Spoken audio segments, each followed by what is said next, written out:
Journalist, సాక్షి channel news anchor, ఎంతో మేధావునని స్వయం ప్రకటితంగా చెప్పుకునే కొమ్మినేని శ్రీనివాస్ గారు మరియు జర్నలిస్ట్ కృష్ణరాజు గారు సాక్షి ఛానల్ వేదికగా ఏదైతే రాజధాని అమరావతి ప్రాంతాన్ని దేశీయుల రాజధాని అని ఏదైతే వాళ్ళ ఛానల్లో డిబేట్లో వాళ్ళు ప్రజల ముందుకి మీడియా ద్వారా తీసుకొచ్చారో ఈ అంశం బట్టి రాష్ట్రంలోని మహిళలందరూ కూడా ఖండించాల్సిన అవసరం ఎంతైనా ఉంది.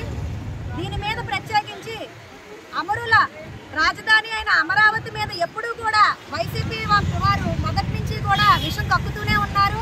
ప్రస్తుతం నారా చంద్రబాబు నాయుడు గారు ఎన్డీఏ కూటమి నేతృత్వంలో అమరావతి అత్యంత అద్భుతంగా రూపుదిద్దుకుంటున్న ఈ తరుణంలో ఎలాగైనా సరే దీని మీద బురద చల్లాలని, తమ పేటీఎం కుక్కల వల్ల కూడా కాలేదని స్వయంగా ఒక మీడియా ఛానల్ ద్వారా ఛానల్ వేదికగా ఇంత దారుణమైన వ్యాఖ్యలు చేయించడం అనేది రాష్ట్ర ప్రజలే కాకుండా దేశవ్యాప్తంగా ప్రతి ఒక్కరు కూడా దీన్ని తీవ్రంగా ఖండించాలని తెలియజేయాలి.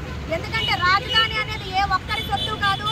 ప్రతి ఒక్కళ్ళు కూడా రాజధాని అంటే మా రాజధాని గొప్పగా చెప్పుకునే అమరావతిని ఈ రోజు విషం కట్టడం ఒక ఎత్తైతే, రాజధాని ప్రాంతంలోని మహిళల్ని కించపరిచే విధంగా, మహిళలు మనోవేదన గురయ్యే విధంగా మరొక్కసారి జగన్మోహన్ రెడ్డి గారు వాళ్ళ భారతీ రెడ్డి గారి న్యూస్ మీడియా ద్వారా ఇటువంటి వ్యాఖ్యలు చేయించడం మేము ఖండిస్తున్నాము.